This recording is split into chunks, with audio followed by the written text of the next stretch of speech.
بچیوں کے والد تھے, انہوں نے کہا کہ 2 کوالٹی, صحت اچھی ہونی چاہیے اور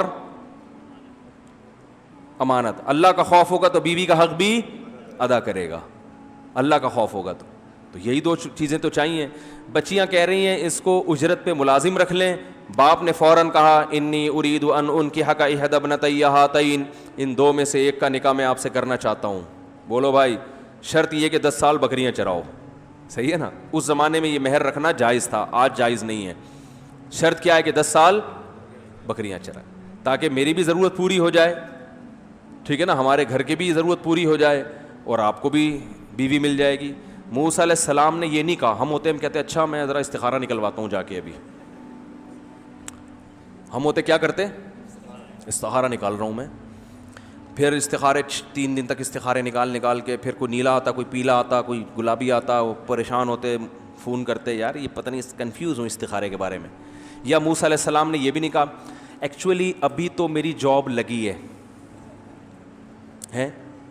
میں مسافر آدمی ہوں, پہلے جو فرعون کے پاس کیس چل رہے ہیں وہ کیس ختم ہو جائیں, میں اسٹیبل ہو جاؤں, اپنے پاؤں پہ کھڑا ہو جاؤں, میں بحریہ ٹاؤن میں ایک آدھ پلاٹ خریدنے کے قابل بن جاؤں, میں مدین ابھی نیا آیا ہوں, یہاں میں اسٹیبل ہو جاؤں, کچھ پلاٹ ہو جائے, میرا کوئی گھر ور ہو جائے, اسٹیبل ہو جائے. جب انسان اپنے پاؤں پہ کھڑا ہو, پھر یہ شادی کے بکھیڑے, شادی کوئی گڑیا گڈے کا کھیل نہیں ہے. یہ کیا بولوں یار, میں تو ممبر کا خیال کرنا پڑتا ہے, چماٹ مارنے کا دل کرتا ہے رکھ کے. یہ جو بڈھے ہو رہے ہیں نا, شادی نہیں کر رہے, اسٹیبل ہوتے ہیں, وہ بھائی جان روٹی کھانے کا سب سے بہترین ٹائم ہے جب بھوک لگے. جب جوان ہوتا ہے نا اس وقت نکاح کی خواہش ہوتی ہے, اسٹیبل ہونے کے چکر میں خواہش ہی ختم کر دی, تو چھوڑ دو, اب اسٹیبل ہی ہو, اب شادی نہیں کرو. 40 سال میں شادی کر رہے ہو, کم بخت تمہارے رہ کتنے گئے تمہارے, اور 40 سال تک تم حرام خوری کرتے رہے ہو.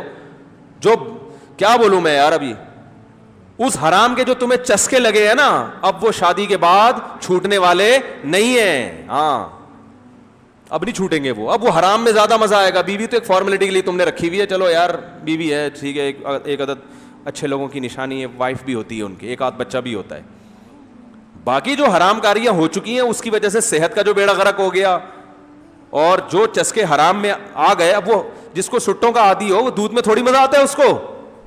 ارے جس کو ہیروئن پینے میں اور چرس میں اور سگریٹ کے مزے آ گئے, اس کو آپ شہد چاٹا کرو نہار منہ, وہ کہے گا یار یہ کیا حکیموں کی باتیں بتا رہے ہیں میرے کو. شہد کی جو لذت ہے وہ ان کی ہے جن کو گٹکوں کی عادت نہ پڑی ہو, اس کو مزہ آئے گا. شہد میں اللہ نے لذت رکھی ہے. تو نکاح کی لذت بھی انہی کو ہوتی ہے جن کو یہ حرام کاریوں کی عادت نہیں پڑی ہوتی. تو بہرحال اگر کسی کو پڑ گئی توبہ کر لے بھائی, اللہ قبول کرنے والے, لیکن جو نقصان ہونا تھا وہ تو ہو گیا نا. تو ہم ہوتے ہیں موسیٰ علیہ السلام کی جگہ, ہم کہتے ہیں ایکچولی ابھی تو استخارہ نکالنا ہے, اور نکاح کو شادی کو گڑی گڈوں کا نکاح تو بہت بڑی کیا ہے, بہت بڑی اتنی بڑی ہے کہ بس کیٹو پہاڑ اس کے سامنے چھوٹا ہے. بولنے یہ ڈائلاگ ہیں, ہلکا کر کے پیش کرو گے تو ہلکا ہو جائے گا نکاح. او بھائی نکاح کیا ہے یار, وہ مرد کو عورت چاہیے, عورت کو مرد چاہیے, اس کے دل میں بھی تڑپ ہے, آپ کے دل میں بھی تڑپ ہے, 2 گواہ لاؤ, ایجاب و قبول کرو بھائی, چلو ساتھ رہنا شروع, حلال ہو گیا معاملہ. وہ بھی پہلے بھی تو روٹی کھا ہی رہی تھی نا, ابا کھلا رہے تھے, اب تم کھلاؤ اس کو, ختم ہو گئی بات. پہلے ان کا خرچہ ہو رہا تھا, اب کس کا ہے, تمہارا. مہنگائی کے دور میں بڑا مشکل ہے بھائی, مہنگائی کے دور میں ابا کھلا رہا تھا, بوڑھے پہ خرچہ ڈالنا یہ مہنگائی کے دور میں زیادہ مسئلہ ہے. جوان پہ خرچہ ڈالنا آسان, اس کی تو بھی کمانے کی عمر شروع ہوئی ہے, اس پہ خرچہ ڈالو, باپ پہ نہیں ڈالو, باپ کا مفاد بھی نہیں ہے بیٹی سے, کوئی فائدہ بھی نہیں ہے, بوڑھے پہ خرچہ ڈالا ہوا ہے. مہنگائی کے دور میں اس بوڑھے کا خیال نہیں ہے کہ مہنگائی بہت ہے, شادی باتیں کرتا رہتا ہے بیٹھ کے. مہنگائی بہت ہے تو بچیوں کا خرچہ باپ سے ہٹاؤ نا, پھر جوان آدمی پہ ڈالو اس کا خرچہ. مہنگائی میں تو یہ زیادہ ضروری ہے کہ جوان پہ خرچہ ڈالا جائے, بوڑھے کو بولو اب آپ آرام کرو زندگی, اب داماد آپ کی خدمت کرے گا. سب فضول قسم کی ٹوپی ڈرامے جو لبرل لوگ ہیں نا, انہوں نے پھیلائے ہوئے ہیں سارے فضول. تو موسیٰ علیہ السلام, اور یہ ہمارے روحانی ٹوپی ڈراموں نے استخارے کے نام پہ جو مذاق بنایا ہوا ہے, یہ وہ استخارہ ہے ہی نہیں جو حدیث میں آتا ہے. حدیث والا استخارہ بالکل ایک الگ چیز ہے. تو موسیٰ علیہ السلام نے یہ بھی نہیں کہا گڑیا گڈوں کا کھیل تو نہیں ہے یہ, ایکچولی ابھی تو میں اسٹیبل, ابھی میں یہاں آیا ہوں اور یہ مسائل اور یہ وہ. بھائی جاب مل گئی, ٹھکانہ مل گیا. جیسے ہی انہوں نے پیشکش کی ہے نا کہ میں چاہتا ہوں ان 2 میں سے ایک کا نکاح آپ سے کروں, 8 سال بکریاں چرانی ہیں, 10 کر دو تو غریبی آپ کی طرف سے.